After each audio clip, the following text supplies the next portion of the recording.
안녕하세요. 반갑습니다. 오늘 DMZ 오픈 해커톤 설명회 진행을 맡은 사회적 협동조합 파티의 황현숙입니다. 반갑습니다. 네, 온라인으로 함께 하고 계신 여러분 모두 반갑습니다. 오늘 설명회는 해커톤 참여를 고민하고 있거나 궁금한 분들을 위해 준비했습니다. DMZ 오픈 해커톤에 대해 자세한 정보를 여러분께 알려드릴 예정이고요. 네, 그리고 어떤 내용으로 어떻게 참가해야 할지 좀 막막한 분들을 위해서 주제별 전문가 두 분을 모시고 발제를 들어볼 예정입니다. 발제를 통해서 아이디어 제안에 대해 감을 잡으실 수 있으면 좋겠습니다. 그리고 해커톤에 대해 궁금한 점을 오늘 설명회를 통해 모두 해소하실 수 있게 마지막에 질의응답을 진행할 예정입니다. 네, 오늘 준비한 시간 끝까지 함께 하시면서 DMZ 오픈 해커톤 준비 잘 하셔서 저희 꼭 만날 수 있으면 좋겠습니다. 오늘 설명회는 다음과 같이 진행됩니다. 먼저 1부에서는 저희 전문가 두 분을 모시고 DMZ의 개념과 현황에 대해서 발제를 들어보도록 하겠습니다. 네, 그 다음에 첫 번째 발제는 DMZ 개념과 현황에 대한 발제고요. 두 번째는 지역 문제 해결과 로컬 브랜딩이라는 주제에 대해서 전문가분의 발제를 드리도록 하겠습니다. 그리고 두 분을 모시고 간단히 이야기 나눠보는 토크 시간이 준비되어 있습니다. 1부가 끝나고 잠시 쉬는 시간을 가진 다음에는요, 여러분께서 가장 궁금하신 DMZ 오픈 해커톤에 대해서 전반적인 설명을 드리도록 하겠습니다. 오늘 설명회를 통해서 해커톤 신청을 위한 다양한 정보와 팁을 얻어가시면 좋겠습니다. 자, 그럼 DMZ 오픈 해커톤 설명회를 본격적으로 시작해 보겠습니다. DMZ 오픈 해커톤 설명회에 함께 해주실 전문가 두 분을 모셨는데요. 먼저 첫 번째로 DMZ 접경 지역의 평화, 생태, 현황 짚어보기라는 제목으로 서울대학교 자유전공학부 개공교수 김진아님께서 첫 번째 발제를 해주시겠습니다. 발제가 끝난 후 토크 시간이 준비되어 있으니 들으시면서 궁금한 의견 있으시면 유튜브 채팅창에 남겨주시고요. 토크 시간에 함께 나눠볼 수 있도록 하겠습니다. 잠시 김진아 교수님 모시고 먼저 첫 번째 발제를 들어보도록 하겠습니다.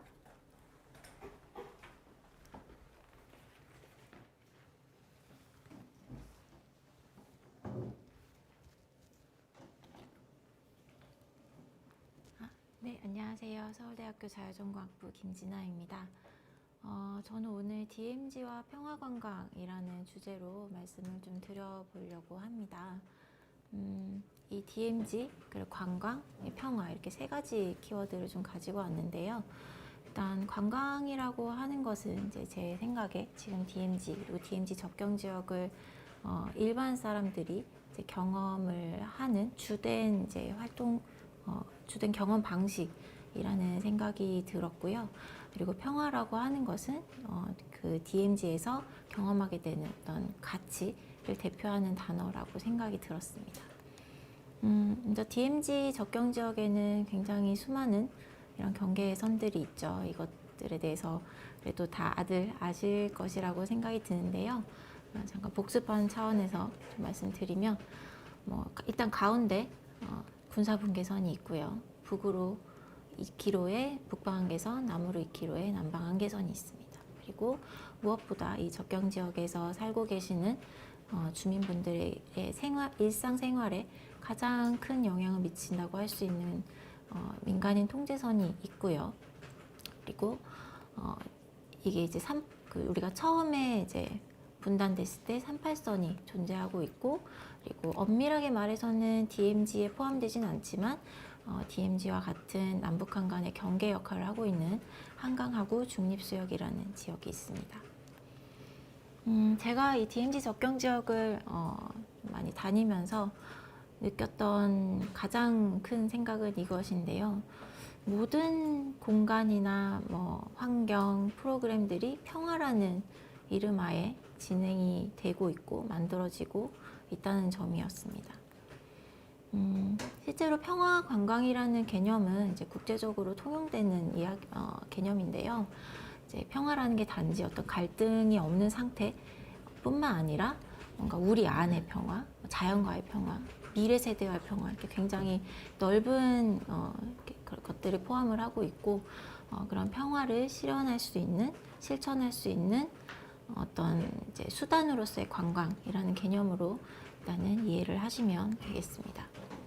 그리고 실제로 지금 DMZ 접경 지역에서는 이 평화라는 이름 하에 굉장히 많은 공간들, 관광지들 이런 것들이 지금 생겨나고 있는데요. 제가 대표적으로 파주와 철원의 사례들을 좀 이렇게 이미지로 가져와 봤습니다. 근데 정말로 이 DMZ 접경 지역에 뭔가 평화라는 이름이 붙은 장소를 방문을 하고 평화라는 이름이 붙은 뭐 축제나 이런 것들에 참여를 하고 나면 사람들이 평화를 느낄까? 평화를 배울까? 이런 생각이 들더라고요. 그래서 실제로 사람들한테 물어봤어요. 굉장히 이제 적나라하게 이런 이야기들을 해주셨는데요. 너무 상징적으로 뭐 평화공원, 평화타운, 평화 뭐다 이러니까 싫다. 왜 평화분이 잘 모르겠다. 그냥 말해도 추상적인데 아무데나 다 붙이니까 더 뭔지 잘 모르겠다. 이런 반응들이 사실 많이 나왔습니다. 그래서 실제로 이 DMZ 접경 지역에 어떤 DMZ 접경 지역에서 벌어지고 있는 관광의 형태, 평화라는 이름으로 이루어지고 있는 그 현황들을 좀 보여드릴 텐데요. 먼저 가장 이제 잘 알려져 있는 가장 그리고 전통적인 방식인 안보 관광입니다. 사실 안보 관광이라는 말도 되게 신기한 단어죠. 네. 영어로 번역해 놓으니까 더 이상한데 네, 일단은 이 전쟁과 분단의 역사를 전시해 놓은 전시관들이 있고요. 그리고 민간인 통제구역 안으로 들어가는 그런 형태로 이루어져 있습니다. 이런 안보 견학이라는 이제 이런 마크를 달고 이제 들어가는데요. 들어가서 이제 DMZ 안의 풍경을 바라보고 옛날에 여기서 무슨 고지에서 무슨 전투가 있었다 이런 이야기들을 듣죠. 그리고 뭐 이 남방한계선 바로 앞에서 철길이 끊겨져 있는 이런 것들을 이제 보일 수 있기도 합니다. 근데 최근에는 이런 전쟁 분단의 역사가 아닌 그 지역 고유의 역사, 문화 이런 것들을 테마로 하는 그런 이제 관광 시도가 많이 이루어지고 있는데요. 여기가 어딘지 아시겠습니까? 네, 철원에 있는 노동당사입니다. 노동당사가 옛날에 1970년대, 80년대에는 반공 교육의 이제 상징 메카였습니다. 그런데 최근에는 과거에 이 지역에 얼마나 이런 건물이 생길 정도로 굉장히 번성했던 지역이라는 거, 그리고 이 건물 자체가 가지는 어떤 역사적인 가치 이런 것들이 조금 더 강조가 되고 있고요. 그리고 이 일대에서 피스트레인이라는 이제 뮤직 페스티벌이 열리기도 했습니다. 이게 2018년에 처음 제대로 못 열리다가 찾아보니까 이제 올해 다시 재개가 됐더라고요. 이제 당장 9월 2일, 3일 이렇게 열리는 것으로 알고 있는데 이런 접경 지역에서 이런 락 페스티벌 성격의 이런 문화 프로그램도 이제 열리는 그런 상황입니다. 이거는 철원의 과거 1920년대, 30년대 풍경인데요. 이렇게까지 많은 사람들이 살고 있었던 굉장히 번성했던 지역이었고 지금은 그 흔적들이 이렇게 폐허로 남아 있습니다. 그래서 이거를 이제 이런 폐허들도 관광을 할 수 있는 그런 기회들이 많이 생겨나고 있고요. 또 이게 좀 아티스트들에게 예술 활동하시는 이런 아티스트 분들에게도 굉장히 영감을 주고 있어서 이런 이제 여기 와서 이런 지역의 역사나 이런 장소들로부터 영감을 받아서 작품 활동을 하는 그런 일들도 벌어지고 있고요. 또 지자체에서는 이걸 테마로 어떤 역사 테마파크를 조성해서 운영을 하는 사례들도 나타나고 있습니다. 마지막 세 번째로 가장 이제 또 떼어낼 수 없는 테마죠. 생태 관광입니다. 뭐 경기도도 그렇고 강원도도 그렇고 이 DMZ 접경 지역은 철새 도래지로 굉장히 유명한 장소들이 많이 있고요. 이런 철새들을 관찰하고 연구하고 그러기 위해 방문하는 여러 뭐 사진 작가분들, 뭐 연구하시는 분들, 그리고 일반 관광객들이 많이 찾아오고 있고, 그리고 이게 일종의 마을 비즈니스의 어떤 이제 기반이 되어서 이제 그 도래지 주변에 거주하시는 마을 주민분들에게 어떤 이제 수익을 가져다주는 그런 역할도 하고 있습니다. 그리고 이것은 이제 남방 한계선이 조금씩 위로 올라가고 있는 지역들이 있어요. 그러면은 생각을 해보시면 허가를 받으면 예전에는 DMZ였던 지역에 있든 들어가 볼 수 있는 그런 기회도 생긴 것이죠. 그 안에 들어가 보면 옛날에 그 그 환경이 보존되고 있는 모습들, 그것이 어떤 이런 이제 역사적인, 문화적인 흔적들과 함께 공존하고 있는 이런 것들을 경험을 할 수가 있고요. 그리고 이 생태 환경의 가장 중요한 포인트는 이 생태 관광의 가장 중요한 포인트는 이 생태 관광을 운영하고 그로 인한 어떤 경제적인 그런 사회적인 혜택들이 이 지역에 거주하시는 주민분들에 의해서 주민분들이 직접 참여하고 그 주민분들에게 직접적으로 혜택이 돌아가고 있다는 점입니다. 그래서 실제로 제가 보여드린 이런 장소들을 방문한 사람들의 이제 반응을 좀 몇 가지 소개를 해드리겠습니다. 그냥 좀 읽어드릴 텐데요. 일단 사람들이 철원에 대해서 아무것도 모른다. 지금 그냥 쌀과 전쟁터로만 기억되는 것이 안타깝다. 방문객들도 마찬가지예요. 특히 20, 30대 남성분들. 군대에 있을 때 너무 많이 들었다. 난 안보관광에서 아무것도 느낄 수가 없었고 시간이 흘러도 계속 똑같은 이야기만 하고 오히려 불편하다. 이런 감정까지도 느끼고요. 하지만 좋은 반응도 긍정적인 경험도 분명히 하고 있는 것을 알 수 있었습니다. 특히 주민분들이 설명해 주셔서 더 좋았다는 이야기도 많았고요. 실제로 이거를 가까이서 내가 경험하고 느껴보니까 정말 이 지역의 진짜 모습을 볼 수 있었다. 정말 평화가 소중한 걸 느낄 수 있었다. 과거에 여기가 어떤 곳이었는지 상상할 수 있었다. 그래서 오히려 더 좋았다. 이런 반응들이 많았습니다. 그리고 이제 뮤직 페스티벌 같은 이런 이제 새로운 시도들이 들어오면서 훨씬 이 지역이 매력적으로 느껴졌다. 이런 반응들을 보이는 것을 이제 제가 관찰을 할 수 있었고요. 그래서 제 나름대로 이게 평화라는 것의 정의를 좀 내려보았습니다. 그래서 뭔가 그동안 전쟁, 분단 이런 프레임에 갇혀서 분명히 평가절하되거나 관심받지 못했던 그런 지역 자원들이 있었고요. 그것들이 가치를 드러내고 지역에 살고 계시는 분들, 지역 밖에서 방문하시는 분들 간이 적극적으로 소통하고 상호작용하면서 기존에 이 지역이 갖고 있던 어떤 금단의 공간이란 이미지가 일반 시민들의 일상생활 영역으로 전환되는 것이 평화가 아닐까라는 제 스스로의 어떤 정의를 내려보았고, 끝으로 여러분들 나름대로 그런 평화가 무엇일까? 이 지역에서 사람들에게 전달할 수 있는 가치, 혹은 주민분들 스스로 만들어낼 수 있는 가치로서의 평화가 무엇일까라는 것을 한번 정의해 보시는 걸로 해커톤을 시작해 보시면 어떨까 제안 드리면서 제 발표 마치도록 하겠습니다. 감사합니다.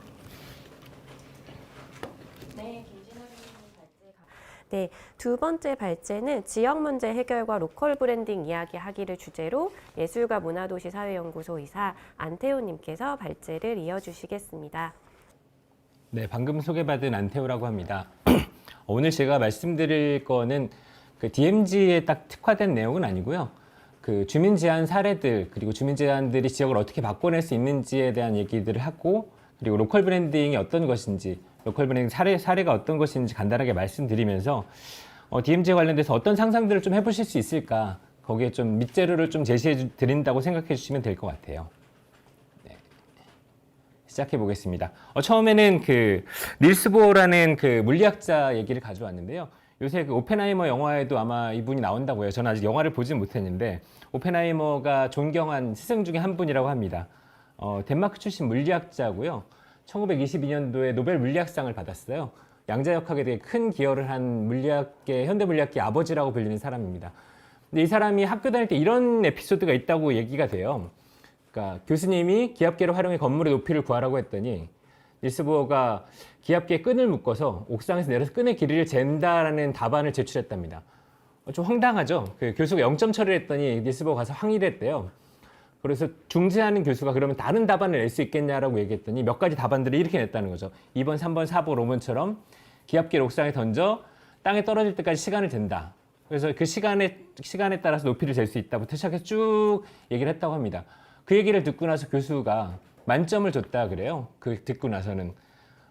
원래 답은 5번이죠. 지상과 옥상의 기압 차이를 이용해서 건물의 높이를 계산한다는데 그게 좀 답답하게 느껴졌던 그 닐스 보어가 이런 그 답을 냈다라고 얘기가 되는데요. 사실을 말씀드리면 이건 창작입니다. 실제로 있었던 일이 아니고요. 사람들에게 이렇게 이야기가 전달이 되는데 왜 이 말씀을 드리냐면 우리가 문제를 좀 입체적으로 어떻게 바라볼 수 있는가를 좀 고민해 볼 수 있지 않을까라는 생각이 들었어요. 하나의 사안이나 혹은 관계나 문제에 대해서 좀 다양한 방식으로 그 여러 가지로 볼 수 있어야 그 문제를 좀 해결할 수 있는데 도움이 되지 않을까. 오늘 아마 그 뒤쪽에 그렇게 말씀을 해주실 텐데 DMZ를 접근하는 방식 혹은 DMZ 접경 지역을 접근하는 방식이 평화라는 그 프레임을 가지고 접근할 수도 있고요. 혹은 생태라든지 혹은 경기 북부 지역의 지역 활성화를 위해서 여러 가지 좀 접근해 볼 수 있는 지점들이 있어서 좀 이런 다양한 좀 얘기들을 해볼 수 있지 않을까라는 생각을 가지고 일단 얘기를 좀 열어봤습니다. 저는 사실 DMZ를 생각하면 이 분단 체제라는 것들을 좀 어떻게 인식할 건가라는 생각이 먼저 드는 것 같아요. 한국 사회에 굉장히 그 북이라는 존재 혹은 분단이라는 그 상황이 굉장히 사람들의 마음을 그 되게 짓누르고 있는 억압 중에 하나라는 생각이 듭니다. 군대가 그렇고 계속 그 우리가 압박으로 느껴지는 북핵이나 뭐 북한 이탈 주민이나 이산가족이나 사상의 자유에 연결되는 그런 그 공산주의에 대한 그런 컴플렉스, 공포 같은 것들이 사람들의 일상을 좀 짓누르고 있는 문제들인 것 같습니다. 우리는 북한에 대해서 되게 무감각하기도 하고 혹은 적대감을 가지기도 하고요. 되게 무시하면서도 한편으로 우월감을 가지기도 하고 이런 마음의 습관들을 어떻게 좀 다르게 좀 해석해 볼 수 있을까 혹은 어떻게 다르게 바꿔볼 수 있을까에 대한 고민들이 병행되지 않으면 사실 분단 문제에 대해서 해결하기 어렵다. 그리고 분단뿐만이 아니라 한국 사회 전체 문제에 대해서 접근하는 것들에 제한이 가지 않을까라는 생각들을 하면서 갈라진 마음들이라는 이 책을 한번 소개해 봤습니다. 김성경이라는 학자께서 지으신 얘기인데요. 한번 읽어보셨으면 좋겠다는 생각을 좀 해보고요. 다음은 기획의 전반적인 얘기라고 할 수도 있겠는데요. 우리가 육하원칙이라는 얘기들 하잖아요. 육하원칙에 따라서 문제라는 것들을 어떻게 볼 수 있을 것인가. 단지 저희가 반짝이는 아이디어 하나만으로 문제를 해결하거나 그 문제를 전반적으로 포착할 수 없다고 생각이 돼서요. 무엇이 문제고 왜 문제가 발생했고 누구와 관련된 문제고 어디서 혹은 그 언제 생긴 문제고 이것들을 어떻게 해결할 수 있는 문제인가로 좀 아까 처음에 말씀드린 것처럼 입체적으로 문제들을 좀 접근해보고 거기다 해결 방식을 좀 고민해보는 게 필요하다는 생각들을 하게 됐습니다. 다음부터는 그 사례들을 몇 가지 말씀을 드릴 텐데요. 독산 사동이라는 곳에서 그 진행한 행복주차 골목이라는 사업이에요. 뭐 사업은 간단합니다. 그 골목이 바뀌면 세상이 바뀐다는 슬로건을 가지고 있었는데요. 저희가 보면 거주자 우선 주차 구역이나 혹은 낮에 굉장히 비어 있는 주차장들이 많이 있잖아요.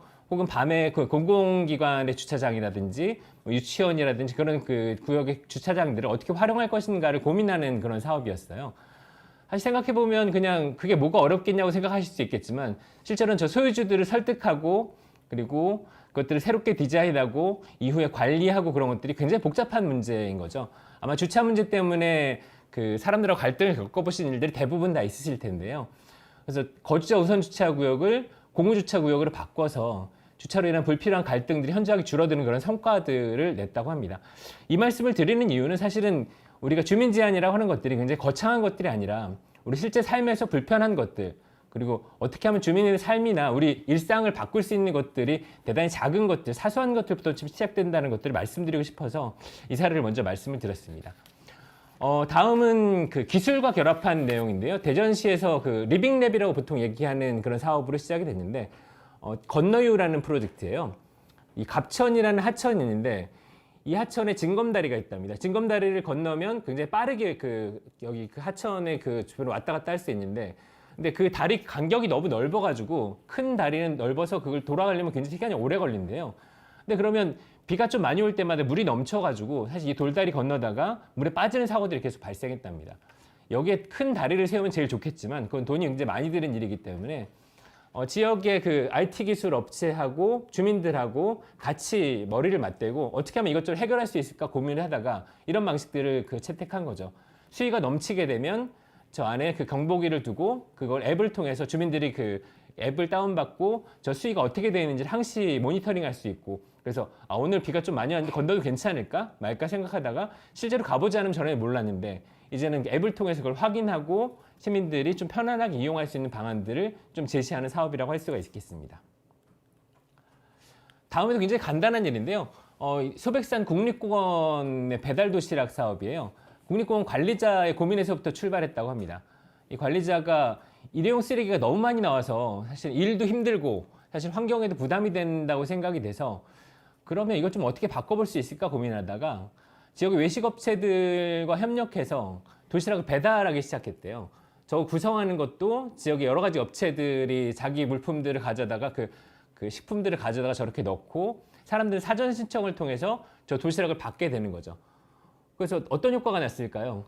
지역의 업체들은 당연히 매출 증가 효과가 났겠죠. 이전에 사람들은 계속 뭐 집에서 싸오거나 뭐 김밥을 사오거나 간단한 것들을 계속 사오고 그 바깥에 사오는 그 비율들이 높았다고 한다면 사람들 입장에서도 방문객들 입장에서 되게 편안한 거죠. 굳이 그 도시락을 따로 가져가지 않아도 저기서 굉장히 그 풍성한 도시락을 받아서 가져갈 수 있으니까요. 그리고 관리자들 입장에서는 쓰레기 양이 굉장히 줄어들었기 때문에 저것들을 가서 도시락을 가져다 주고 다시 입구에서 회수하면 되는 문제라서 훨씬 그런 게 여러 가지 효과들을 좀 발생시켰다고 합니다. 쓰레기가 줄어든 건 물론이고요. 이것도 되게 간단한 일 같지만 사실은 이런 어떤 문제를 접근하는 데 있어서 저걸 어떻게 해결할 것인가, 누구와 해결할 것인가를 고민한 결과물이라고 얘기를 할 수 있을 것 같습니다. 다음에는 그 서울의 마곡지구라는 데가 신도시가 들어섰는데요. 거기 하수종말 처리장이 있었대요. 그래서 지역에 냄새가 굉장히 많이 나는 문제가 있었다고 합니다. 사실 저희가 냄새에 대해서는 다른 그 눈에 보이는 시설들이나 그런 것들을 어떻게 그 처리할 수 있겠지만 냄새에 대해서는 좀 불가항력이라는 생각들을 좀 할 수 있을 텐데요. 여기도 주민들이 냄새에 대한 불만들을 제기하고 그 불만들을 어떻게 좀 그 정확하게 좀 파악할 수 있을까를 고민하다가 냄새 지도라는 작업들을 했어요. 이건 커뮤니티 매핑이라는 작업들을 통해서 진행을 했었는데요. 주민들과 5차례 워크숍을 했고 주민들에게 휴대용 측정기를 같이 제시하면서 125명 주민들이 참여해서 1720건의 데이터를 수집했다고 합니다. 냄새가 어떻게 나는지, 얼마나 나는지, 그리고 시간대별로 냄새가 어떻게 다르게 나는지를 체크한 지도가 바로 이런 지도가 나타나는 거죠. 물론 모든 데이터를 다 그 정확한 데이터를 나온 건 아니어서요. 일부 데이터들을 사용할 수 없는 데이터도 있었지만 주민들이 이런 활동들에 참여하면서 지역에 대해서 훨씬 더 자세하게 이해하게 되고 알게 되는 그런 효과들도 있었고요. 지역의 문제들을 보통 다 행정이 처리한다고 생각하는데 주민들이 그 문제에 대해서 정확하게 인식하고 문제들을 정확하게 제기하고 해결하는 방식들을 같이 만들어 나가는 것들을 통해서 지역에 대한 애정도 늘어나고 지역에 대한 이해가 늘어나는 그런 과정들을 가질 수 있었다고 합니다. 다음은 다들 뭐 그 고양이들 좋아하시죠? 고양이가 언젠가는 귀여움으로 세상을 지배할 거라는 얘기들도 많이들 하는데요. 재개발 지역의 길고양이 매뉴얼을 만든 사례입니다. 2019년에 서울시의 시민 제안으로 그런 제안들이 들어왔대요. 재건축 재개발 지역에 보통 길고양이들이 많고 그리고 재개발 지역의 빈집들을 길고양이들이 자기 안식처로 삼는 경우가 많은데 재개발 지역이 철거가 되고 나면 길고양이 갈 데가 없어서 굉장히 그 곤란에 처하거나 빨리 죽거나 하는 일들이 계속 발생하기 때문에 길고양이 보호 조치를 어떻게 만들 수 없을까라는 제안을 했더니 그때 당시 서울시장이 거기에 대해서 답변을 했죠. 그런 그 매뉴얼 한번 만들어 보겠습니다 라고 답변을 하고 서울시와 동물권 그 단체 카라가 협업해서 이런 매뉴얼을 만들었습니다.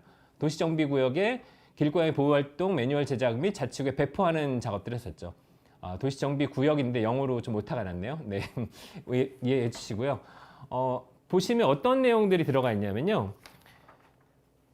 되게 이렇게까지 유난을 떨어야 되냐고 생각하는 분들도 있을 것 같습니다. 하지만 다른 생명과 공생한다는 것, 함께 살아간다는 것을 좀 고민한다고 하면 그리고 도시라는 게 반드시 인간에게만 필요한 것이 아니라 함께 사는 동물들과도 어떻게 공존할 수 있는 그런 것들을 생각한다면 이런 정성이 필요하다는 거죠. 서식 현황들을 파악하고 이주 예정지를 정하고 일정을 수립하고 길고양이 중성화하는 것들을 상시로 진행하고 이주를 진행한 이후에 모니터링까지 진행하는 그런 과정들이 이도 역시 앞에 말씀드린 것처럼 시민들이 길에 사는 생명들, 다른 생명들과 공존하는 방식들, 수단이나 방식들에 대해서 더 많이 생각하고 고민하게 되는 그런 과정들을 만들어내지 않았을까 싶습니다.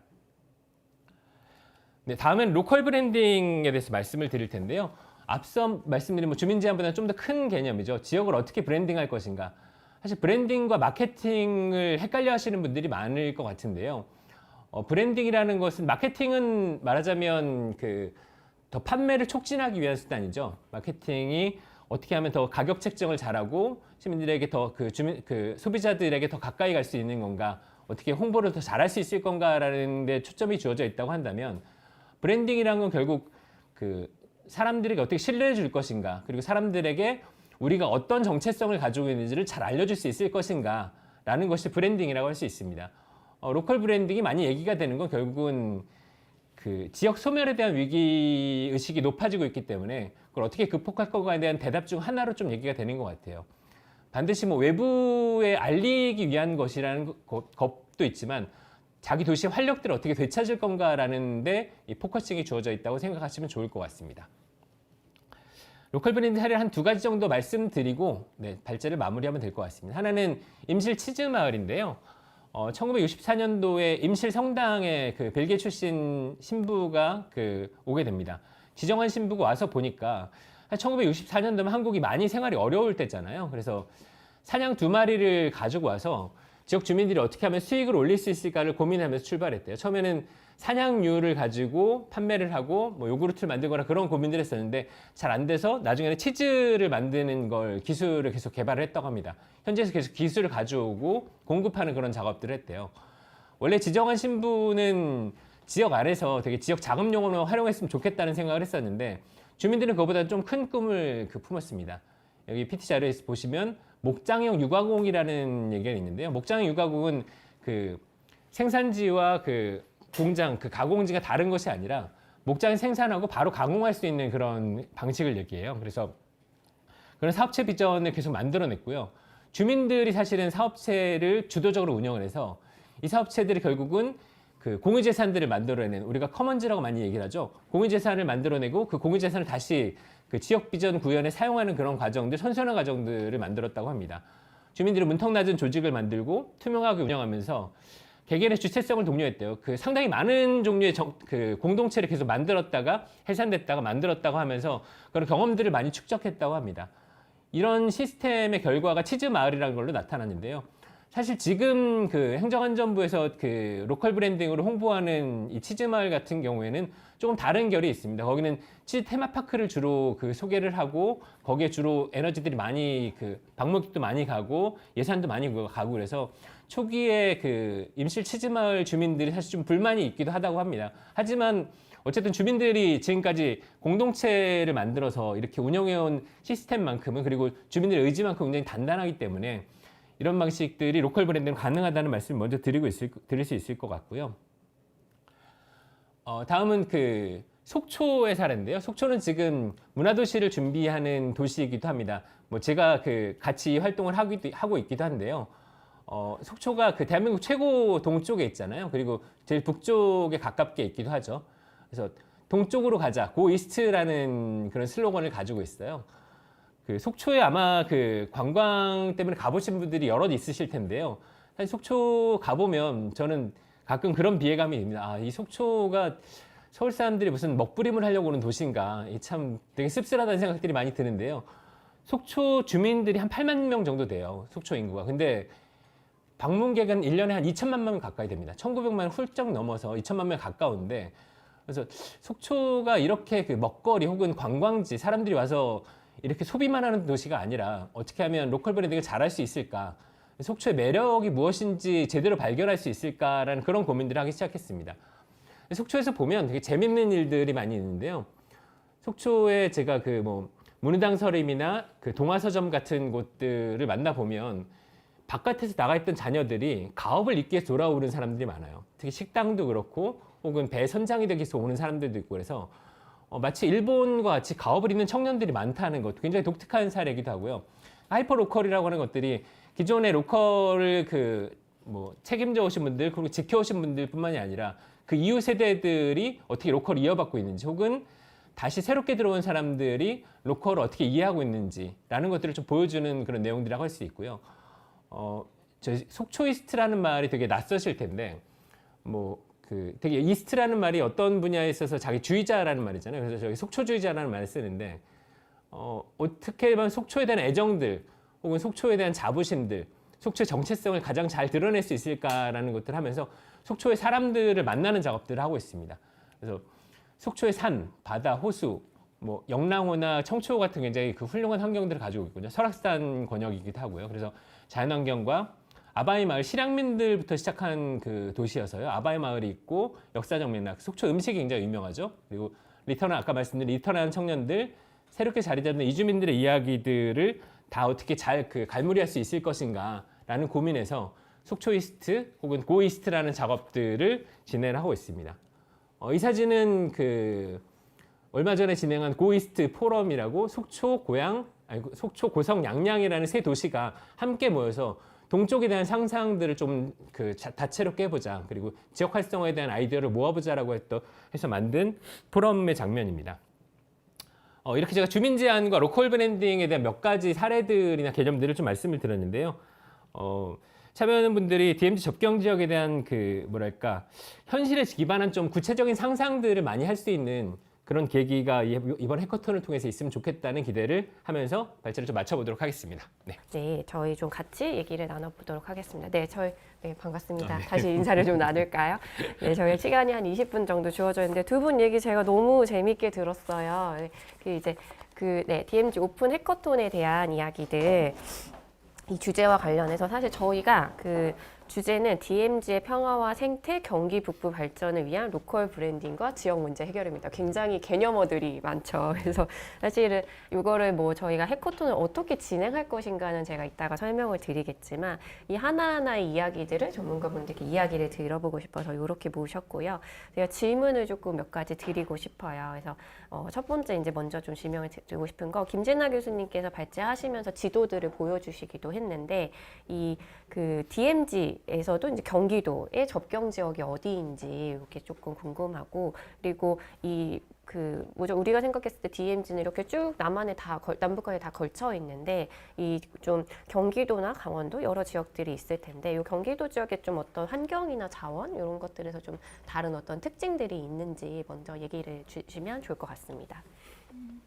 일단 DMZ라는 거는 일단 기준이 되는 게 군사분계선이잖아요. 근데 이 군사분계선은 육지상에만 그어져 있는 거기 때문에 사실상 DMZ는 파주에서 시작이 되는 것입니다. 근데 우리가 보통 DMZ 하면 이제 김포나 저쪽 연평도 이쪽까지도 생각을 하잖아요. 근데 이쪽은 사실상 한강하고 중립 수역이라고 분류가 되고요.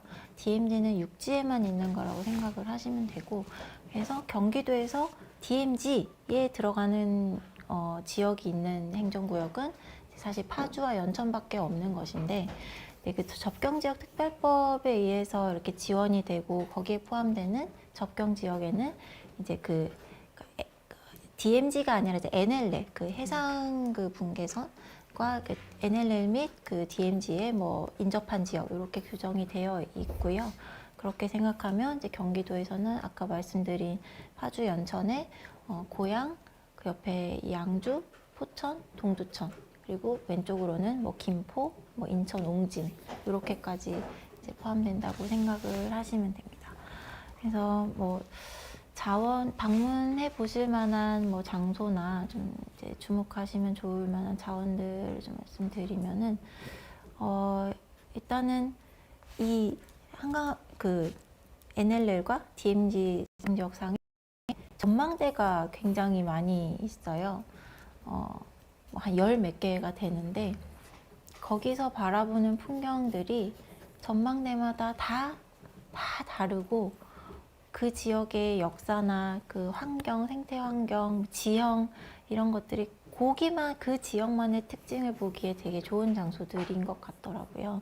그러니까 우리가 보통 DMZ 하면은 북으로 2km, 남으로 2km 맨날 똑같은 얘기만 하는데 그게 아니라 파주에서 바라본 DMZ가 분명히 다르고 연천에서 바라본 DMZ 분명히 다르고 또 김포 이런 한강 중립수역에서 바라보는 그 풍경도 굉장히 다르거든요. 그런 전망대들 한번 방문해 보시는 거를 추천드리고요. 그러니까 파주 같은 경우는 이제 그 미군 기지 경제라고 하죠. 그 미군의 과거에 굉장히 의지를 많이 했다가 최근에는 이제 남북한의 어떤 평화 관계 속에서 다시 좀 지역의 활력을 찾으려고 하는 그런 시도들이 있는 지역이라는 게 좀 가장 큰 특징이라고 할 수 있고, 그 연천 같은 경우는 어떻게 보면 한국 전쟁 시기에 가장 전투가 치열했던 지역이고 지금도 민간인 통제 구역을 방문할 때 가장 그 군인들의 그 뭐랄까 통제가 가장 심한 지역이기도 합니다. 그래서 그런 특징들이 있다는 걸 좀 말씀드리고 싶습니다. 네. 교수님 머릿속에 지도가 다 있으신가 봐요. 그리고 저는 좀 새로 배운 건데 분명 이거 옛날에 학교 다녔을 때 배웠을 것 같은데 DMZ와 이 북방한계선과 이 접경 지역의 개념이 조금씩 다르고 사실 우리가 다루고자 하는 건 이제 경기도 일대 접경 지역 전체에 대한 것들을 좀 다시 좀 명확히 알게 된 것 같아서 너무 감사합니다. 접경 지역에서 방문해 보면 좋을 지역도 추천해 주신 것도 너무 감사하고요. 이번 DMZ 오픈 해커톤 주제는 평화와 생태, 경기 북부 발전을 위한 로컬 브랜딩과 지역 문제 해결이라고 말씀을 드렸는데요. 그 얘기를 들어보셨을 때 안태호 이사님께 질문 드리고 싶은 게 그 로컬 브랜딩과 지역 문제 해결이라는 관점에서 이 주제 또는 요번에 이제 좀 참여하시는 분들이 이런 관점에서 접근해 보면 좋겠다. 이제 아까 얘기 주실 때는 좀 입체적인 관점, 또 지역의 어떤 일상 이런 것들 얘기 주셨는데 한번 좀 더 의견을 들어보고 싶습니다. 네, 딱 한마디로 얘기하기 참 어렵기는 한데요. 어쨌든 아까 말씀해 저도 사실은 김포도 포함되는 거 아닌가라고 생각하고 있었는데 저도 정확하게 몰랐던 부분들이 좀 있는데 그 지역들에 대한 접경 지역이나 DMZ에 대한 사전 뭐랄까 리서치라고 그럴까요? 탐구라 그럴까요? 지역에 대한 연구들이 좀 많이 있었으면 좋겠어요. 말씀하신 것처럼 생태나 평화나 그리고 경기 북부 발전이라는 키워드를 볼 때 사전에 저희가 공부해야 될 점들이 많다는 생각이 들거든요. 그냥 단순 아이디어만으로는 해결할 수 없는 부분들 혹은 단순 아이디어만으로는 접근할 수 없는 부분들이 되게 많다는 생각이 들어서요. 기존에 뭐 언론에 보도된 자료부터 출발해서 혹은 각 지자체에서 사회조사 자료들이나 그런 것도 되게 많이 있으니까 사실 거기에서 어떻게들 문제를 인식하고 있는지 혹은 다른 방안으로 도민해 볼 만한 것들 없는지 그리고 대개 사실은 저희가 많이 그런 일들이 발생하는데 내가 정말 세상을 바꿀 아이디어를 가지고 있다고 생각하시는 분들이 뭔가 내놔도 대개는 이전에 나왔던 아이디어인 경우가 많거든요. 그래서 어떤 아이들이 기존에 제시가 됐었는지 혹은 어떤 사업들이 거기서 시도가 됐었는지도 파악해 보는 것도 좀 필요할 것 같아요. 그래서 먼저 파악한 이후에 그러면 저거 말고 다른 방법들을 좀 고민해 보거나 저거보다 좀 진전된 방법들을 좀 생각해 볼 수 있겠구나라는 것들을 좀 가져갈 수 있지 않을까라는 생각이 좀 드는 것 같아요. 경기 북부 지역에 이를테면 주민들이 개발 제한 구역에 걸려서 생활에 불편을 겪는다거나 그런 일이 있을 수도 있기도 하고요. 혹은 그쪽이 굉장히 생태계 보고기 때문에 기존에도 뭐 탐주 활동을 하거나 생태 관련 활동을 하는 분들도 많이 있을 거라서 그런 활동들에 대한 리서치가 사전에 좀 진행이 되면 더 많은 아이디어들의 폭이 좀 넓어지지 않을까라는 생각을 좀 해보게 됩니다. 네, 감사합니다. 어쩌면 가장 기본적인 건데 사실 새로운 걸 시도할 때 놓치기 쉬운 부분을 얘기해 주신 것 같아요. 지금까지 어떤 활동들이 있었고 또 어떤 지원들이 있는가 그런 부분들에 대한 얘기를 해주신 것 같습니다. 저도 이제 얘기 듣고 생각해 보면 사실 그 DMZ 지역에 관련해서 많은 어떤 그 정책들이 이미 있고 자료들도 있는 것 같은데 뭐 그걸 꼭 따라야 한다는 건 아니지만 그걸 먼저 확인하고 그 다음에 거기서 할 수 있는 것들을 해보면 좋겠다 의견을 주신 것 같습니다. 제 김진아 교수님께 이제 질문 드리려고 하는 거 아까 이제 발표할 때도 그런 얘기를 해주셨는데 저는 그 부분이 되게 인상적이었어요. 예를 들면 안보 관광을 갔던 사람들의 후기나 이런 것도 굉장히 인상적이고 좀 적나라하기도 하고 한데 생각해보면 저도 한 20년 전에 안보 관광을 갔던 적이 있거든요. 근데 거기서 크게 바뀌지 않은 것 같기도 하고 또 어떤 면에서는 또 새로운 것들이 생긴 것 같기도 하고 그래서 좀 다시 한번 좀 정리해서 이번 해커톤에 참여하시는 분들이 이 DMZ의 어떤 새로운 문제 해결, 로컬 브랜딩 이걸 하는 데 있어서 좀 이런 부분을 주목해 주시면 좋겠다. 다시 한번 좀 찝어 주시면 좋을 것 같습니다. 사실 저는 이제 이 DMZ 접경 지역들을 많이 다니면서 우리가 외부인들이나 혹은 정책을 만드시는 분들, 지자체에 계시는 분들 여기를 DMZ 혹은 경기 북부 이렇게 너무 큰 범위로 묶어서 바라본다는 생각을 많이 했어요. 그래서 사실 경기 북부 안에도 파주라는 도시가 있고 연천이라는 도시가 있고 그 안에도 또 각자 굉장히 다른 성격의 동네들이 있고 장소들이 있는데 그거를 DMZ라는 이 이름이 너무 거대하고 너무 대단한 개념이다 보니 그냥 DMZ 이렇게 묶어버려서 그 지역의 그 매력이나 뭐 문제점들을 이제 다 잘 살피지 못한다는 생각이 많이 들었어요. 근데 실제로 사람들이 특히 요즘 젊은 세대의 사람들이 이 지역을 방문했을 때 기대하는 거는 그 지역만의 무엇이거든요. 이 지역에서만 볼 수 있는 거, 이 지역에서만 뭐 먹을 수 있는 거, 그리고 이 지역 사람들하고 만나고 얘기하고 싶어 하고. 그래서 너무 이게 범위를 막 거창하고 거대하고 넓게 생각하지 마시고 딱 내 주변, 내 일상생활 안에서 뭔가 할 수 있는 거, 필요한 거, 그게 곧 DMZ의 문제이고 경기 북부의 문제이거든요. 그래서 그렇게 출발점을 이렇게 잡아보시면 좋을 것 같다는 생각이 들었어요. 네. 저희가 오늘 전문가 두 분을 모셨는데 김진아 교수님은 사실 이제 이 DMZ 평화정책 관련된 전문가이시고 안태호 이사님은 로컬 브랜딩 전문가이신데 두 분의 이야기가 저는 좀 연결이 되는 것 같아요. 그래서 안태호 이사님께서도 이제 김진아 교수님 얘기 들어보시고 좀 이어서 참가자분들 이런 부분 좀 주목하시면 좋겠다, 이런 아이디어를 내면 좋겠다, 얘기 부탁드릴게요.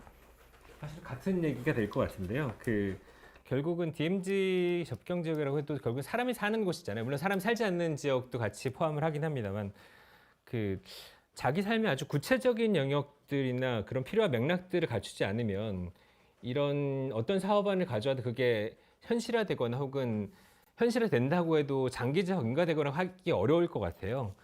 그러니까 거창하면 안 된다. 우리가 말하자면 세상의 모든 문제를 해결하는 어벤져스가 아니다라는 것들을 좀 인식하고 우리는 일상에 어떻게 주목할 것인가, 사람들의 삶에 대해서 되게 아주 간단하고 단순한 문제더라도 그런 것들을 실제로 바꿔낼 수 있을 만한 고민들이 좀 필요하다는 생각이 듭니다. 물론 커다란 주제나 거기에 대한 고민도 물론 있어야 되겠죠. 물론 평화나 그런 커다란 이념이라고까지는 뭐 거창하고 그런 종류의 지향에 대한 고민들이 계속 있어야 되겠지만 삶에 좀 구체적으로 잘 붙지 않으면 되게 뭐랄까 엉뚱한 얘기들을 하거나 사람들 삶과 동떨어진 얘기들을 하게 되면 사업이 현실화되기 되게 어렵지 않을까라는 생각들을 계속 하게 되는 것 같아요. 네.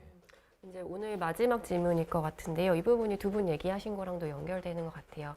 저희가 DMZ 오픈 해커톤이라고 하는 게 이제 문제 해결을 위해서 누가 이 문제 해결 방안을 만들 것인가, 이 지점에선 사실 좀 물론 저희가 전문가 부분도 있고 일반 부분도 있고 이렇게 나눠져 있습니다만 이런 이제 보통 시민들이 참여하기를 기대하는 것이죠. 꼭 기관에 계신 분들뿐만이 아니라 시민분들이 이렇게 참여해서 활동하시기를 기대하는 건데 이런 이제 시민이 참여해서 같이 어떤 아이디어를 만들어내는 과정의 의미들, 이런 것들이 왜 중요한지 한번 다시 좀 각각의 영역에서 그 의미들에 대해서 말씀을 주시면 좋을 것 같아요. 이번엔 안태호 이사님 먼저 말씀 부탁드릴게요. 네, 아까 제 발제에서도 말씀드린 부분이기는 한데요.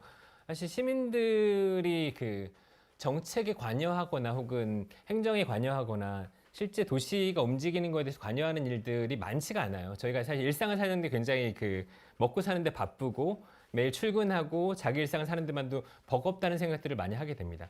근데 저는 사실 가끔 그런 생각하거든요. 우리가 공공이라는 것들을 그냥 관공서에만 맡겨두면 좀 곤란하다는 생각이 많이 들어요. 매우 중요한 문제고 우리 삶에 있어서 되게 밀착된 문제들인데 아까 제가 몇 가지 사례에서 시민들이 이걸 제안하게 되면서 자기 지역에 대해서 잘 알게 됐고 문제들에 대해서 고민하게 됐고 해결 방안들을 생각하게 되면서 지역에 대한 이해와 애정이 높아졌다고 말씀을 드렸잖아요. 제가 예전에 어디 다른 지역에서 어떤 문화기획자를 한 분 만난 적이 있었는데 그분이 그런 말씀해 주시더라고요. 자기가 문화기획자로 활동하기 전까지는 자기가 이 지역을 제일 잘 알았다고 생각했대요. 맛있는 집도 많이 알고 술집도 제일 잘 알고 우리 동네에서 계속 태어나 살았고 그랬는데 자기가 기획자 일을 하다 보니까 되게 사소한 것들, 이를테면 그 지역의 창원이 아니라 진해였는데 그 지역에 김구 선생님 시비가 있었대요. 근데 자기가 그걸 모르고 살았다는 거예요. 자기가 20년 넘게 여기 살면서. 그래서 그걸 알게 되고 새로 공부하게 되고 그러니까 공부하게 되니까 더 많은 걸 알게 되고, 그리고 주민들하고 더 만나게 되고, 다시 더 알게 되고, 이해하게 되고, 연구하게 되고, 그거 가지고 뭘 해보려고 하는 아이디어를 또 생기게 되고 하는 그런 과정들을 겪었다 그러더라고요. 그러니까 애정과 그리고 이해와 그리고 활동과 그런 것들이 잘 엮이게 되는 과정들의 출발이 사실은 이런 종류의 문제들을 발견하거나 그런 문제들에 대해서 제안을 하거나 해결하는 노력들을 하는 것들이 그 출발점이 되지 않을까라는 생각들을 하게 되는 것 같습니다. 네, 김진아 교수님 답변도 들어볼게요. 이제 저는 일단 무엇보다도 주민분들, 시민분들이 참여하지 않으면 지속 가능성이 없다는 생각을 많이 합니다. 뭐 저희 같은 전문가라는 표현은 좀 부끄럽긴 하지만 이렇게 외부에서 뭐 잠깐 뭐 이렇게 좀 이렇게 영감을 주거나 잠깐 뭔가를 촉매제 역할을 할 수 있는 사람들이 들어올 수는 있지만 결국 이거를 계속 끌고 나가는 거는 시민들이거든요. 그 시민들이 그 필요성을 공감하고 그리고 도와준 사람들이 없이도 스스로 끌고 나갈 수 있지 않으면 그거는 더 이상 지속 가능하지가 않는 거를 굉장히 여러 가지 사례들에서 많이 볼 수 있었던 것 같아요. 그래서 정책도 대통령도 계속 바뀌고 지자체 공무원, 담당 공무원도 계속 바뀔 거예요. 근데 바뀌지 않는 건 그 지역의 커뮤니티이고 결국에는 그걸 계속 끌고 나갈 주체들이 그 시민들이기 때문에 그걸 앞으로 계속 굴려 나갈 사람들이 참여하지 않는다는 거는 말이 안 된다고 봐야겠죠. 네. 네, 두 분 말씀 너무 감사합니다. DMZ 평화 생태 경기북부 발전이라는 게 사실 이게 정책이 나와도 하루아침에 딱 실현되지 않을 거고 정말 말씀하신 대로 거기 살고 있는 사람들이 계속 여기 공감하고 좀 새로운 아이디어도 내고 문제 해결도 하면서 만들어가는 과정이어야 된다는 점에서 이번 DMZ 오픈 해커톤에서 그런 아이디어들, 그런 어떤 변화의 시작이 될 수 있는 주민들의 이야기들이 많이 모였으면 좋겠다는 생각입니다. 네.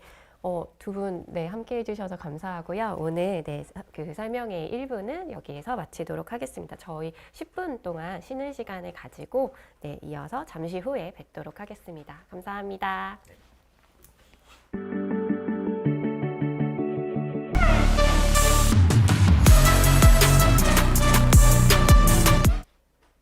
네, 여러분. 오늘 DMZ 오픈 해커톤 2부 설명회 자세한 얘기 나누도록 하겠습니다. 2부에서는 DMZ 오픈 해커톤이 어떻게 진행되는지 좀 자세히 얘기를 드리려고 합니다. 네, 여러분 이제 앞에서 전문가 얘기를 들으셨는데요. 여러분에게 DMZ는 어떤 공간인가요? 이제 뭐 전쟁의 결과로 만들어진 어떤 우리가 쉽게 갈 수 없는 지역 이런 느낌일 수도 있고 또 다른 한편으로는 그래서 좀 평화를 만들어 가야 하는 상징적인 공간일 수도 있을 것 같고요. 또 다른 한편으로는 그 자연 생태계가 아직 살아있는 그 아마 초록의 사진이 가득한 이미지들을 많이 보셨을 것 같습니다. 그래서 이번 DMZ 오픈 해커톤은 평화라는 가치를 이제 모든 국민들에게 알릴 수 있는 또 동시에 접경 지역의 문제 아까 이제 얘기 나눈 것처럼 접경 지역에 이제 여러 작은 걸쳐 있는 지역들이 있습니다. 그 지역의 문제들을 포착하고 개선하기 위한 시민들의 아이디어 제안을 모아보자는 취지로 기획하게 됐습니다. 이번 해커톤의 주제는 DMZ의 평화 생태와 경기 북부 발전, 이 로컬 브랜딩과 지역 문제 해결 정책 아이디어 제안입니다. 지역의 자원과 특색을 활용해서 이제 지역 문제를 해결하는 방법들을 생각해 주시면 됩니다. 특히 평화와 생태라는 키워드가 중요하겠죠. 그리고 해커톤, 이제 이 해커톤이 도대체 무엇인가 궁금해하시는 분들도 있을 건데요. 해커톤은 해커와 마라톤의 합성어입니다. 이제 원래는 IT 개발자들이 참여자들, 기획자나 개발자들이 팀을 구성해서 이제 빠르게 문제 해결을 하기 위한 아이디어를 도출하고 프로토타입을 만들어 보는 그런 이벤트를 해커톤이라고 합니다. 이번 DMZ 오픈 해커톤은 이런 개념들을 좀 넓혀서 그 지역의 시민들, 주민들, 또 경기도민뿐만 아니라 이 DMZ 접경 지역에 관심 있는 국내외에 많은 분들이 참여하셔서 이 문제들을 같이 해결해보는 방법을 찾아보자라고 해서 DMZ 오픈 해커톤이라고 이름을 지었고요. 약 2달간 진행이 됩니다. 네. 그럼 이 DMZ 해커톤에 누가 참여할 수 있는가? 방금 말씀드린 대로 이 DMZ 문제를 해결하고 싶은 누구나 참여하실 수 있습니다. 단 혼자 오시는 건 아니고요. 팀을 구성하셔서 오시면 됩니다. 근데 팀은 2명에서 5명까지 이렇게 한 팀으로 구성하시면 되고요. 그리고 저희가 꼭 그 경기도민뿐만 아니라 국내에 계신 분들 또 해외 거주하시고 계신 분들도 참여가 가능하도록 열어놨습니다. 그래서 이번 DMZ 오픈 해커톤은 저희가 주요 행사들은 온라인으로도 같이 중계를 하려고 합니다. 단 저희가 좀 원활한 소통과 지원을 위해서 팀에 한국어로 소통하실 수 있는 분, 발표하실 수 있는 분들이 포함되어야 합니다. 참가 부분은 크게 2개로 구분됩니다. 일반 부문과 전문 부문입니다. 일반 부문은 어떤 특별한 자격 제한 없이 이 주제에 대해서 얘기하고 싶으신 분들 누구나 참여하실 수 있고요. 그래서 뭐 학생, 청소년, 외국에 계신 어떤 주민분들 모두 가능합니다. 전문 부문은 관련 산업에 종사하고 계신 분들 그리고 어떤 이 주제와 관련해서 활동하고 계신 단체 활동이나 어떤 일들을 하고 계신 분들도 가능하고요. 연구자 분들도 참여가 가능합니다. 이 두 부문이 구분되어 있는 이유는 이제 저희가 나중에 시상할 때, 평가할 때 평가 기준과 좀 시상 금액에서 차이가 있습니다. 뒤에서 더 설명을 드리도록 하겠습니다. 네, 먼저 그 일정, 심사 선발 일정들을 관련해서 말씀을 드리겠습니다. 8월 11일에 공개적인 이제 그 모집이 시작이 됐습니다. 마감은 9월 4일입니다. 오후 4시입니다. 시간도 저희가 계속 알려드리도록 하겠습니다. 그 9월 4일까지 서류 접수를 해주신 분들에 한해서 서류 심사를 진행을 합니다. 서류가 접수 진행된 다음에 바로 심사를 하고요. 전문가들로 구성된 이 주제와 관련된 전문가분들 심사를 하고 심사 합격자에 한해서 온라인 면접을 진행합니다. 9월 8일 예정을 하고 있습니다. 팀에서 꼭 참석을 해주셔야겠죠.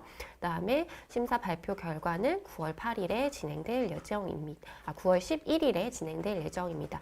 일반 부문과 전문가 부분 각 10팀을 선정하는 것을 목표로 하고 있고 심사 과정에서 적합한 팀의 숫자에 따라서 이 숫자는 변경될 수도 있습니다. 네. 그렇게 되고 이제 그 최종 본선을 진행한 그 주요 최종 심사 결과 발표는 11월 10일에 진행이 됩니다. 본선 진출하신 그 팀들이 이때 참여하셔서 최종 결과를 발표하고 현장 심사를 통해서 우수한 분들을 선정하게 될 예정입니다. 심사 기준을 참고로 말씀드리면 참여의 다양성 확보, 공감도와 활동 의지, 또 도입 필요성, 적용 가능성, 혁신 창의성, 주제 적합성에 대한 것들이 있습니다.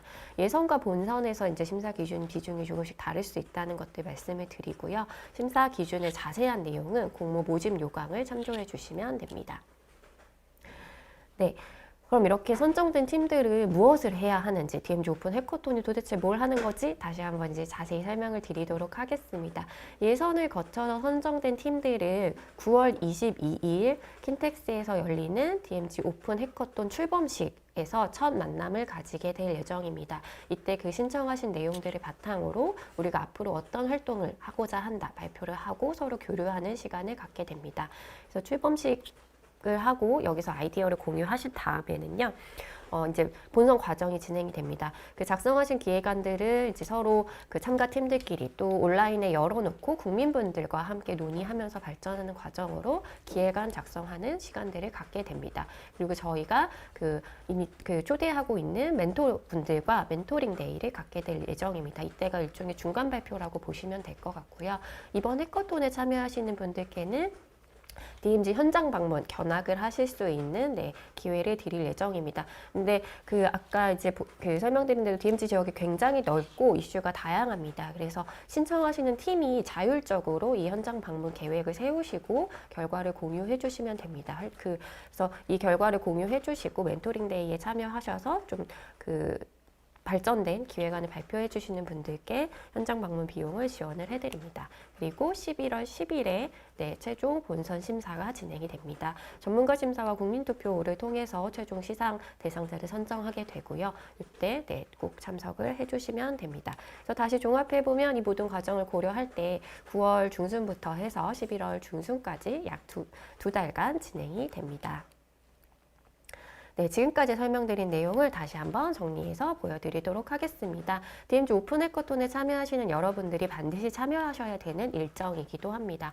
9월 22일 출범식을 진행합니다. 예선 심사를 통과한 본선 진출 팀들의 네트워킹과 아이디어 첫 발표 자료 있고요. 10월에는 네, 자율적으로 DMZ 현장 방문을 진행하게 됩니다. 그리고 9월에서 11월 네, 전문가 멘토링이 진행이 됩니다. 저희가 앞으로 DMZ 오픈 해커톤 지금 공모 모집을 받고 있는 홈페이지에서 온라인 서면으로 그 전문가들의 피드백을 받는 네, 멘토링도 진행을 하고요. 팀별로 직접 1대1 멘토링, 그 다음에 전체 멘토링을 진행하는 시간들을 진행을 할 예정입니다. 그리고 11월 시상식에서 전문가 심사와 네, 국민투표를 통해서 최종 심사를 발표를 하게 됩니다.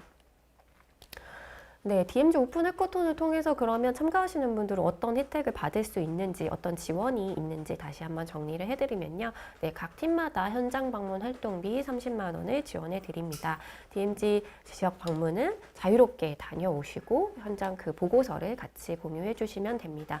그래서 이 참여하시는 분들이 좀 네, 서류만 보고 하는 것이 아니라 현장에 가셔서 다양한 이야기들을 모아주시기를 기대를 하고 있고, 이것이 참가하시는 분들한테 좀 저희도 지원이 되기를 기대를 하고 있습니다. 또 참가하는 팀들끼리의 네트워킹도 있겠습니다만 저희가 10분 정도의 멘토를 모시고 네, 멘토 한 분당 2팀 정도가 매칭이 돼서 좀 섬세하게 그 기획을 발전시킬 수 있는 기회를 드리려고 합니다. 그래서 아이디어 발전을 위한 주제별 전문가 멘토링이 진행이 된다는 것이고요.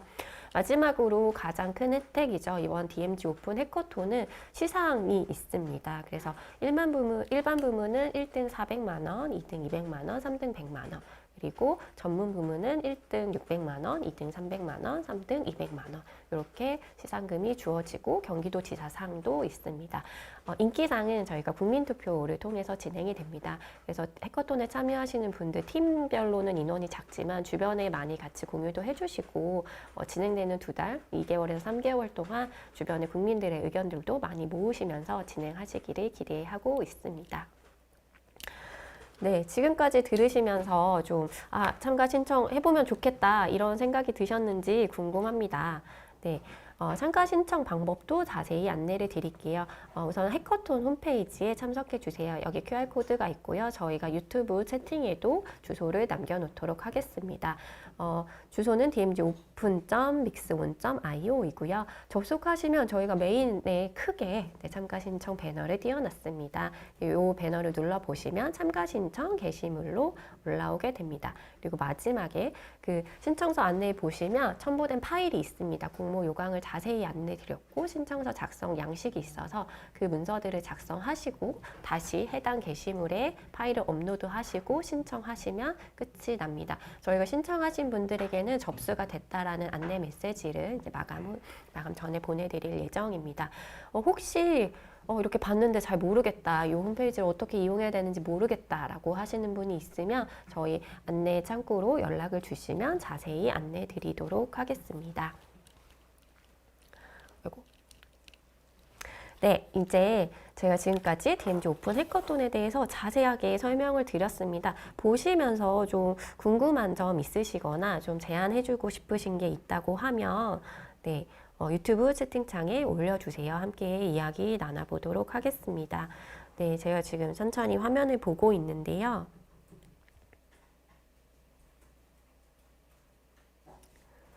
네, 여기까지 한번 보도록 하겠습니다. 순서대로 좀 볼게요. 네, DMZ 이름을 걸고 다양한 행사들이 진행되고 있는데 이런 행사들끼리 교류하거나 또는 하나의 목표로 DMZ 브랜딩을 갖고 가는지 라고 물어보셨는데요. DMZ 오픈 해커톤은 DMZ 오픈 페스티벌이라는 큰 행사의 하나의 사업이라고 보시면 될 것 같습니다. 그래서 저희 지금 디자인 보이시나요? 이것도 DMZ 오픈 페스티벌과 연관을 갖고 있습니다. 그래서 저희가 뭐 예를 들면 음악회를 저희가 같이 만들거나 이런 건 아닙니다만 DMZ 오픈 페스티벌이라는 이름 안에서 진행되는 여러 어떤 학술 포럼 또는 뭐 스포츠와 관련된 행사들 또는 음악회, 여행 이런 여러 가지 프로그램들과 연계하셔서 발전 방안을 생각해 주셔도 좋습니다. 요 현장 방문 같은 경우도 이런 프로그램들을 이용하셔가지고 같이 참여하셔도 좋을 것 같습니다. 그래서 저희가 DMZ 오픈 해커톤 참여자분들에게 이렇게 좀 같이 연계해서 참여하실 수 있는 프로그램들에 대한 정보도 계속 드릴 예정입니다.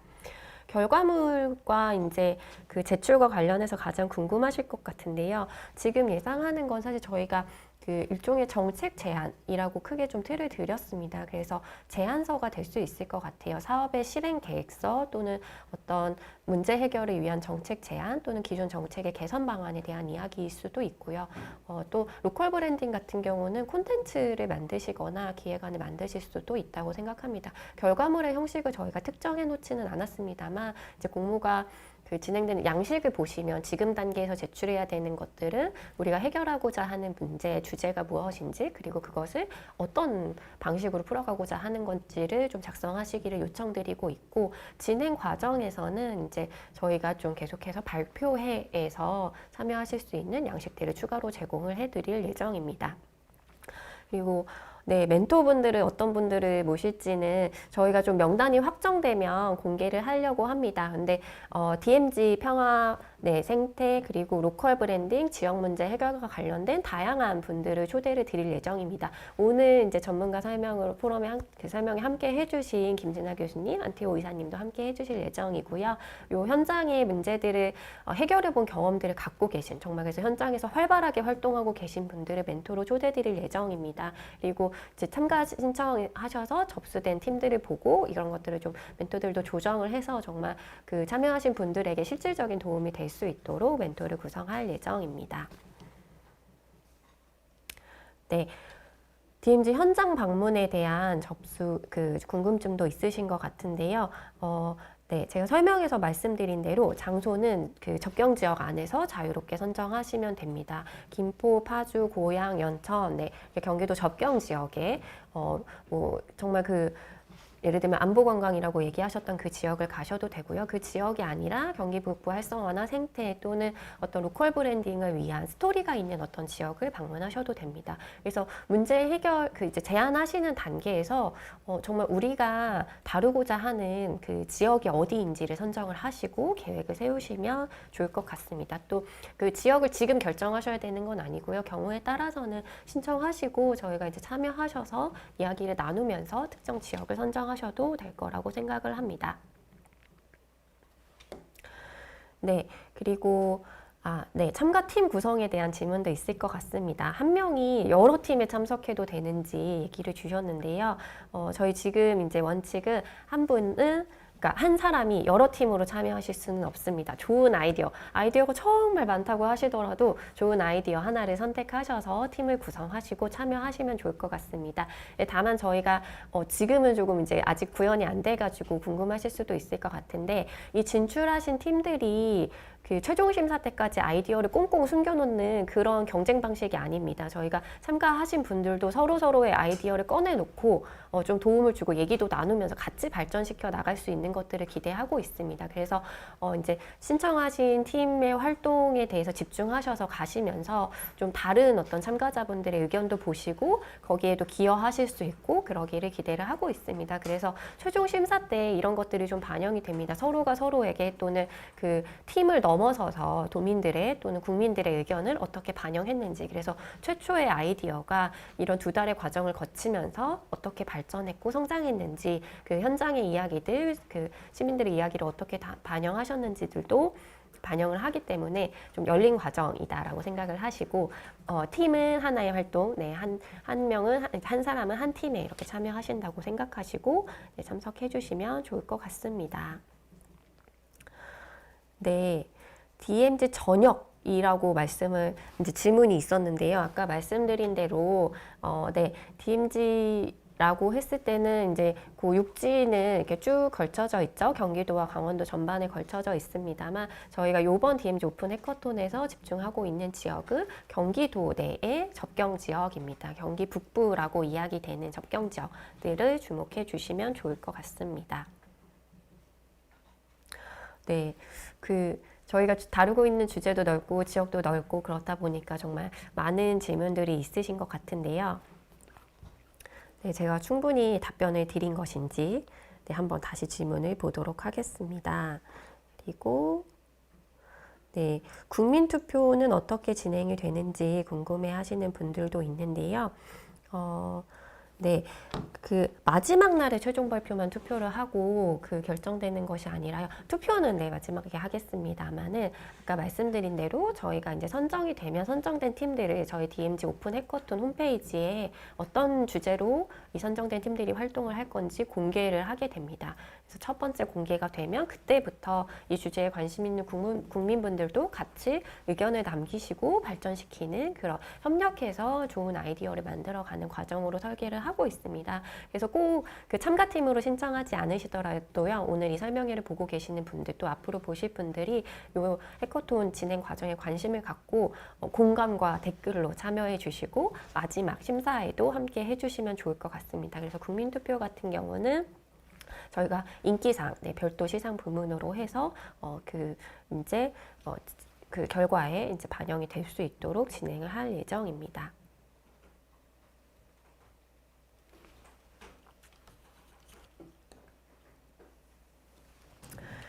네, 그 주신 질문들에 대해 제가 충분히 답변을 드렸겠죠? 혹시 이제 앞으로도 좀 질문이 있다 이런 것들 있으시면 저희 그 문의 채널로 네, 연락을 남겨주시면 답변을 충분히 드리도록 하겠습니다. 오늘 제가 이제 말씀드린 그 질문들에 대해서는 다시 한번 정리를 해가지고요. 질문과 답변을 정리를 해가지고 저희 DMZ 오픈 해커톤 홈페이지에 공개를 해놓도록 하겠습니다. 네, 이제 마지막 인사를 드려야 할 시간입니다. 오늘 설명회가 여러분들에게 DMZ 오픈 해커톤에 대한 궁금증을 모두 풀어드리는 자리가 되었으면 좋겠습니다. 오늘 설명회 이후로 9월 4일까지 해커톤 참가 신청을 하실 수 있습니다. 마감은 9월 4일 오후 4시입니다. 추가로 궁금한 사항은 저희에게 문의 메일을 보내주시고요. 오늘 시간은 여기서 마무리하도록 하겠습니다. 네, 그럼 여러분의 많은 참가 신청과 관심 문의 기다리겠습니다. 감사합니다.